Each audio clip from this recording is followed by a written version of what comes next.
Good morning friends. I hope आप सब अच्छे होंगे। आपका स्वागत है आपके अपने YouTube channel current affairs for exam में। चलिए आज दिनांक 28/3/2025 की प्रश्नावली शुरू करते हैं। निम्नलिखित में से किस देश ने हाल ही में फेसबुक को अस्थायी रूप से बंद कर दिया है? France, Germany, Brazil, Papua New Guinea. इसका सही जवाब है पापुआ न्यू गिनी।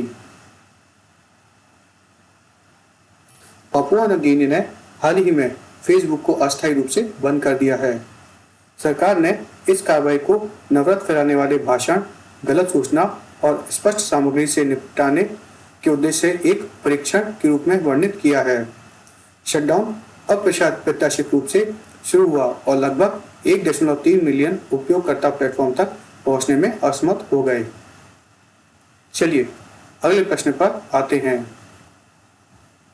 निम्नलिखित में से किस मंत्रालय ने बालपन की कविता पहल शुरू की है? जल शक्ति मंत्रालय, कृषि और किसान कल्याण मंत्रालय, शिक्षा मंत्रालय, ग्रामीण विकास मंत्रालय। इसका सही जवाब है शिक्षा मंत्रालय। शिक्षा मंत्रालय के तहत स्कूल शिक्षा और साक्षरता विभाग ने छोटे बच्चों के लिए भारतीय कविताओं और कविताओं को संरक्षित करने और बढ़ावा देने के लिए बालपन की कविता पहल शुरू की है। यह पहल राष्ट्रीय शिक्षा नीति 2020 के दृष्टिकोण के अनुरूप है, जिसमें पारंपरिक बाल स्तर शिक्षा, बहुभाषावाद और प्राथमिक शिक्षा में सांस्कृतिक प्रासंगिकता पर जोर दिया गया है। चलिए अगले प्रश्न पर आते हैं। सार्वभौमिक स्वीकृति दिवस हर वर्ष कब मनाया जाता है? 25 मार्च, 26 मार्च, 27 मार्च, 28 मार्च। इसका सही जवाब है 28 मार्च।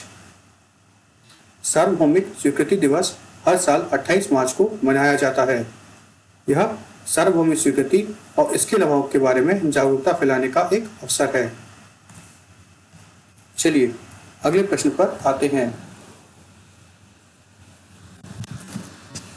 भारत और निम्नलिखित में से कौन सा देश प्रथम भारत अफ्रीका नौसैनिक अभ्यास AKME की सह मेजबानी करेगा? तंजानिया, युगांडा, घाना, जाम्बिया। इसका सही जवाब है तंजानिया।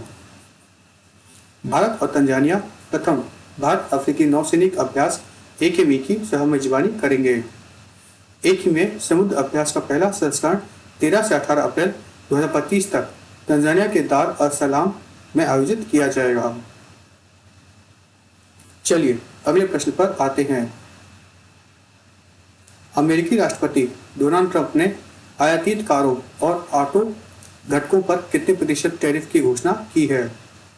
10%, 15%, 20%, 25%। इसका सही जवाब है 25%। अमेरिकी राष्ट्रपति डोनाल्ड ट्रंप ने हाल ही में आयातित कारों और ऑटो घटकों पर 25% टैरिफ की घोषणा की है। इस कदम का वैश्विक प्रभाव पड़ने की उम्मीद है, जिसका असर यूरोपियन संघ, कनाडा, भारत और चीन जैसे बाजारों पर पड़ेगा। चलिए अगले प्रश्न पर आते हैं। निम्नलिखित में से किसे हाल ही में टाटा मोटर्स के यात्री और इलेक्ट्रिक वाहन खंड के लिए ब्रांड एम्बेसडर नियुक्त किया गया है?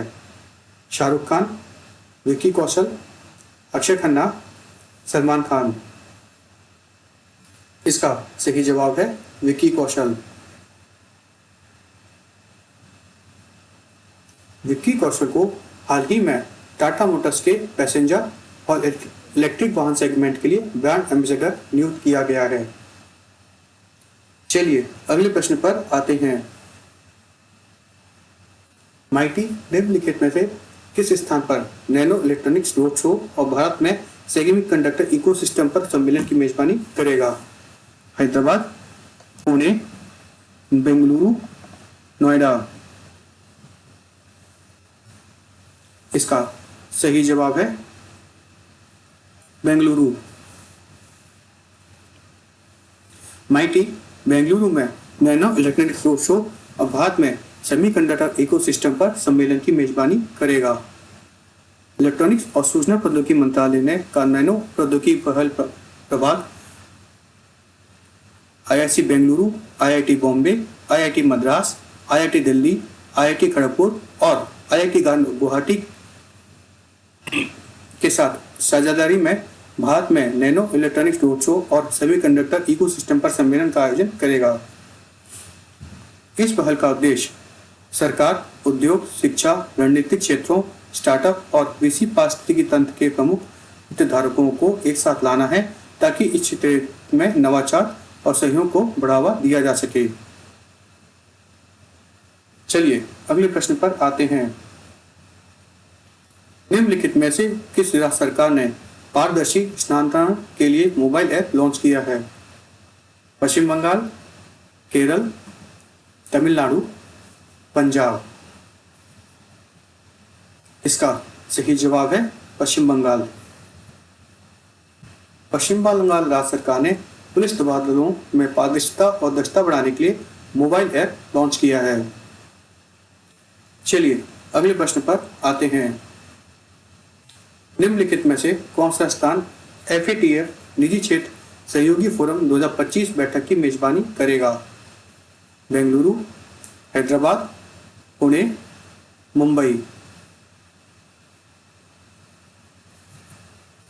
इसका सही जवाब है मुंबई। वित्तीय कार्यवाही कार्यबल अर्थात फाइनेंशियल एक्शन टास्क फोर्स निजी टेक क्षेत्र सहयोग मंच प्राइवेट सेक्टर कोलैबोरेटिव फोरम 2025 का आयोजन 25 से 27 मार्च 2025 तक मुंबई में किया जाएगा। इस फोरम की मेजबानी भारतीय रिजर्व बैंक और राजस्व विभाग, वित्त मंत्रालय, भारत सरकार द्वारा की जा रही है, जो धन संशोधन और आतंकवादी वित्त पोषण से निपटने के वैश्विक प्रयासों में भारत के जिम्मेदार नेतृत्व की पुष्टि करता है। चलिए अगले प्रश्न पर आते हैं।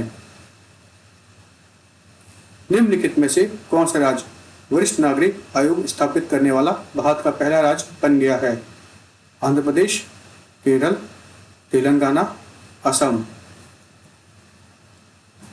इसका सही जवाब है केरल। वरिष्ठ नागरिक आयोग विधेयक 2025 पारित करके वरिष्ठ नागरिक आयोग स्थापित करने वाला भारत का पहला राज्य बन गया है। इस वैधानिक निकाय का उद्देश्य बुजुर्ग नागरिकों के अधिकारों और कल्याण की रक्षा करना तथा नीति निर्माण के लिए सलाहकार निकाय के रूप में कार्य करना है। चलिए अगले प्रश्न पर आते हैं। बी सुमित रेड्डी निम्नलिखित में से किस खेल से संबंधित हैं? बैडमिंटन, हॉकी, निशानेबाजी, भाला फेंक। इसका सही जवाब है बैडमिंटन। भारत के युगल बैडमिंटन विशेषज्ञ बी सुमित रेड्डी ने पेशेवर बैडमिंटन से हाल ही में संन्यास लिया है। चलिए अगले प्रश्न पर आते हैं।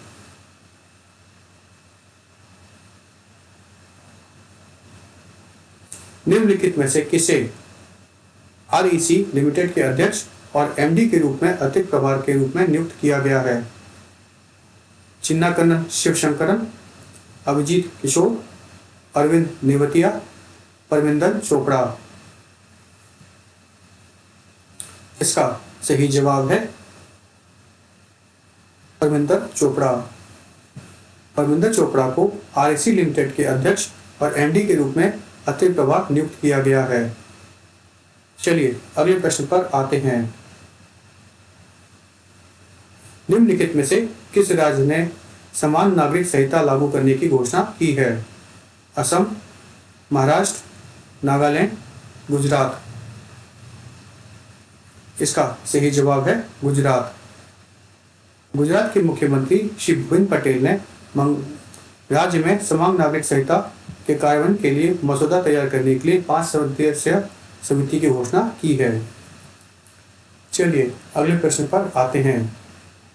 निम्नलिखित में से कौन हाल ही में दुनिया का सबसे अधिक मूल्यवान इस्पात निर्माता बन गया है? Nucor Corp, ArcelorMittal, JSW Steel, Nippon Steel. इसका सही जवाब है JSW स्टील। JSW स्टील हाल ही में दुनिया के सबसे अधिक मूल्यवान स्टील निर्माता बन गई है। फ्रेंड्स, आज का सेशन यही समाप्त होता है। आपको हमारा सेशन कैसा लगा कमेंट करके बताइएगा तथा लाइक एवं सब्सक्राइब अवश्य कीजिएगा। धन्यवाद।